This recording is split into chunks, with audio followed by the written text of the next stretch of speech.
Fala aí pessoal, bem-vindos a mais um vídeo deste canal. E no vídeo de hoje a gente vai tratar de alguns assuntos aí do dia de ontem, né? Você vai estar assistindo isso aí na quarta-feira de manhã, quarta? Não, hoje é terça, né? Então na quinta-feira de manhã, deixa eu ver se é confundindo os dias aqui. Hoje é quarta, amanhã é quinta. Então você vai estar assistindo isso na quinta-feira de manhã. São algumas notícias que eu achei interessantes e alguns comentários muito importantes, tá?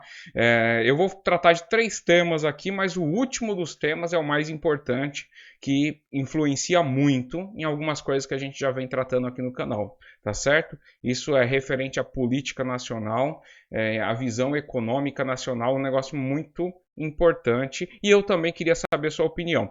Antes, preciso te pedir, se inscreva no canal, porque isso ajuda o canal a crescer. Dê like no vídeo, porque não te custa absolutamente nada, só que para mim é extremamente importante, porque cada like que você dá, o YouTube entende que esse conteúdo é relevante, portanto, ele vai sugerir para mais pessoas, tá bom? Então eu conto com a sua ajuda. E outra coisa também, se você ficar com dúvida, eu quero saber seus comentários também, coloque seus comentários aí, que são muito importantes, tá certo? Então, dando uma passada aí nas notícias, nos jornais aí que a gente tem no nosso Brasil varonil aqui, eu separei algumas coisas que eu queria comentar. A primeira delas é sobre a questão o impacto do discurso do Lula na ONU, né? Que eu falei até ontem sobre isso daí. E saiu uma matéria no Poder 360 dizendo que a mídia internacional não dá destaque para Lula na ONU. E aqui ele fala que o maior impacto ficou aí pelo discurso do Joe Biden sobre principalmente reprovando as ações da Rússia ali nessa questão da guerra da Rússia e da Ucrânia. Bom, isso já é uma questão previsível e, aliás, por que eu trouxe isso? Porque eu acho esse assunto importante, porque quando você ouve a mídia, igual ontem eu fiz aquela análise do discurso e naquela análise eu não tinha visto comentarista nenhum falar. Justamente eu fiz isso para não me influenciar. Mas hoje, quando a gente está ouvindo os jornais e está ouvindo os comentários, e aí depende, obviamente, do viés, se o cara é mais de direita, mais de esquerda, ele vai ter uma visão referente ao que o Lula falou. Mas eu vi principalmente o pessoal assim mais voltado à esquerda dizendo que foi um discurso excepcional, um discurso lindo, um discurso que trouxe aí um impacto, foi impecável e tal e tal. Quando você vai ver, é mais do mesmo e o impacto em si é mais interno. Esse discurso é mais interno. Isso reflete mais no Brasil, porque no final das contas ele está tratando de temas brasileiros, apesar de que assista ao vídeo que eu fiz ontem. No discurso eu achei uma parte muito importante do discurso, que é essa questão de valorizar o Brasil e valorizar o nosso desenvolvimento sustentável que nós temos no Brasil. Então, mas de maneira geral, você vê que o mundo em si não está muito preocupado com isso. O mundo, e aí quando a gente diz mundo, a gente está falando principalmente dos países mais desenvolvidos, que é quem dão a direção aí das matérias, tudo mais importante que ocorreram na mídia. Os caras estão preocupados com a Rússia, os caras estão preocupados com Rússia e Ucrânia. Por quê? Porque é o que está afetando o dia a dia deles, no final das contas. É o que está afetando o gás que vai lá para a Alemanha, por exemplo. É o que possivelmente pode escalar em um conflito maior, envolver outros países. Você tem um problema do mercado global afetado por isso. E aí esses discursos, desigualdade, não sei o que lá, é bonito de falar. O problema é prática, a prática não ocorre. Então eu queria só trazer isso porque ontem eu falei coisas desse tipo e aí hoje aí a gente vê nos jornais repercutindo e aliás no discurso de ontem, inclusive eu falei sobre a parte perigosa do discurso e eu não vi em nenhum dos jornais repercutindo exatamente isso daí que eu falei, esse detalhe finalzinho do discurso que para mim fez toda a diferença, porque isso guiará a política do governo, entendeu? Então, ou seja, guiará para uma política mais intervencionista e uma política que vai trazer uma menor liberdade para empreender e uma maior aplicação do governo. E isso tem tudo a ver com o nosso terceiro assunto.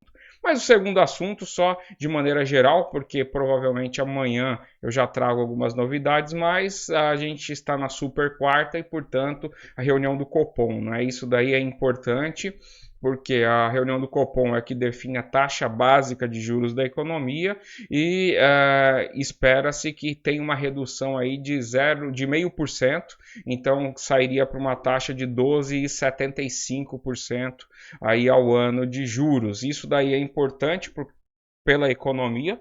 Quando você baixa a taxa básica de juros da economia, você torna o dinheiro mais barato e, portanto, você dá um desenvolvimento maior para o país. Obviamente que isso tem que ser com equilíbrio. Por quê? Porque quando você baixa além da conta, o que você faz? Você gera inflação. Então, isso é muito perigoso. A inflação é uma coisa que muitas das vezes as pessoas não prestam atenção. É um imposto do pobre. Por quê? A inflação vai atingir direto o consumo e o poder de compra das pessoas. Então, isso tem que ficar muito de olho. Então, em economia, como tudo, você ouvir um dado, você não pode comemorar. Você tem que entender o cenário como um todo para saber se o negócio... Mas eu acredito que essa baixa vai ser bem-vinda, entendeu? Então, acho que, pelo menos o que eu li em alguns jornais, os principais economistas entendem que esse deve ser o caminho correto, tá certo? Então, acredito que não vai ter nenhuma novidade nessa questão. Bom, o terceiro assunto que eu vou trazer aqui é sobre o Porto de Santos e a privatização do Porto de Santos. O novo ministro, né, de Portos e Aeroportos, o nome desse ministro é o Costa Filho. Deixa eu ver se eu tenho o nome dele todo aqui, porque eu tinha anotado, mas eu acho que é Costa Filho só. É só Costa Filho que está aqui. Ele fez o seguinte afirmação. Deixa eu ver. Porto de Santos não será privatizado, diz Costa Filho. Então é um novo ministro aí. A intenção dele, segundo essa entrevista, é que ele vai ampliar as parcerias público-privadas e vai extinguir todas as privatizações. Por que eu acho esse assunto importante? Porque isso mostra a direção que o país está tomando.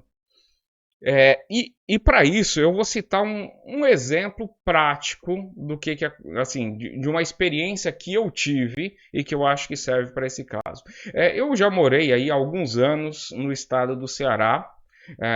E ali no estado do Ceará você tinha um aeroporto muito antigo. Em 2014, esse aeroporto, quando ia ter a Copa do Mundo no Brasil, eu cheguei lá um pouco antes. Eu cheguei lá no Ceará, acho que era 2011, no final de 2011, começo de 2012. Então eu já conheci o aeroporto velho e como que funcionava. Um aeroporto péssimo, ruim, pequeno, não dava aquela assistência que é necessária, principalmente para o estado igual o Ceará, que recebe muitos turistas e tal. Então tinha esse problema. Mas aí uma coisa que era uma notícia muito animadora. Era um aeroporto público, certo? Era um aeroporto público e ele teve uma notícia animadora. Ainda a gente estava no governo da ex-presidente Dilma Rousseff. E o seguinte, eles anunciaram que haveria uma ampliação naquele aeroporto para recepcionar as pessoas que viriam para os eventos da Copa do Mundo.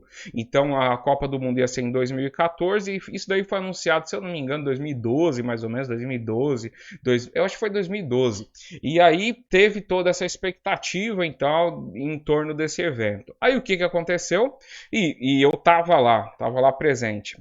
Então eu vi que realmente começaram a trabalhar, a levantar coluna e tal, mas esse trabalho de uma hora para outra deu uma interrompida e ficou por ali mesmo. E ficou anos assim, totalmente travado, o negócio não ia nem para frente nem para trás e estava lá a obra abandonada.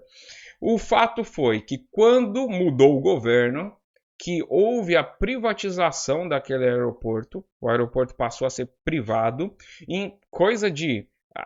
assim, a mente da gente pode enganar em relação ao tempo, mas eu lembro que foi muito rápido. Eu acho que não deu um ano, o aeroporto já era outro.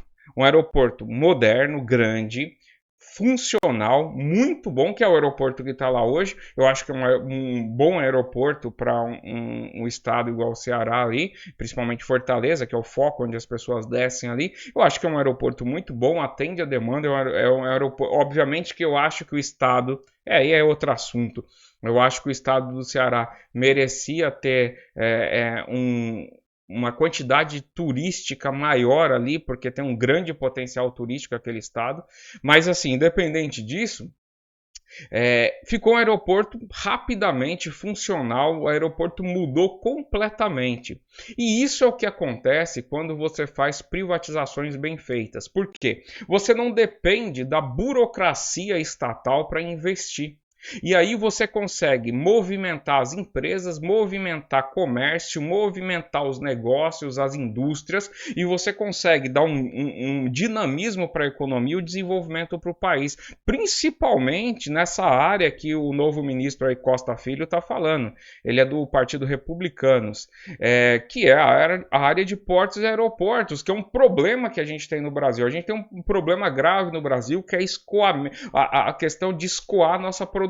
Primeiro, a gente tem uma dificuldade de chegar principalmente no porto, uma dificuldade imensa. E depois que chega no porto, você precisa tirar o negócio do porto, entendeu? E aí quando você tem o porto cheio de problemas, e quando você e para quem já lidou com infraestrutura estatal sabe que é complicado, é burocrático. E outra coisa, tem que ser. Entendeu? Tem muita gente que fala assim, não, a gente deve modernizar o setor público. Sim, deve modernizar. Só que você tem que entender que o setor público funciona diferente do setor privado. O setor público, ele está sujeito a regulamentações, a normas que o setor privado não está. Entendeu? Por exemplo, o dono da empresa no setor público, ele pode dizer assim, não, eu quero comprar de fulano. Vai lá, pega o dinheiro da gaveta aqui, vai ali e compra. Em 15 minutos, 20 minutos, meia hora, ele está com o problema resolvido. No setor público, isso não pode ser feito. Entendeu? Não pode.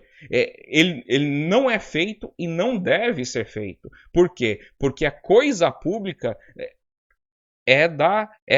da população como um todo, ela não tem um dono. Então, quer dizer, o setor público ele é desenhado para funcionar diferente do setor privado e ele tem que funcionar. Então, portanto, quando você coloca empreendimentos, negócios, empresas na mão do setor público, bom, a não ser que seja um negócio rentável ao extremo, que compense toda essa burocracia e incompetência que tem, vai dar problema.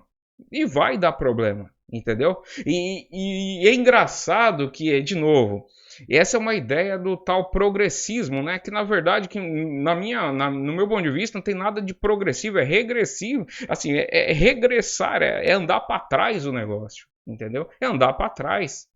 É não permitir que o mercado desenvolva aqui. Por quê? Você imagina só. Se os portos começam a movimentar mais mercadoria, você tem facilidade de investimento, você tem ali um setor produtivo, o que vai acontecer? Vai ter mais contratação, vai ter mais empresa mandando para lá, talvez o custo marginal, aquele custo médio, ele diminua.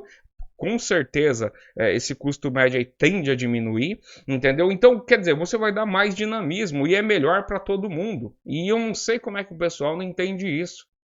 E aí, não está me parecendo que esse novo ministro vai querer trabalhar num local diferente, numa direção diferente dessa. Ele vai querer trabalhar nisso. Beleza, vamos lá. Eu quero dominar tudo, eu quero ser o dono de tudo, eu quero ter o seu controlador de tudo.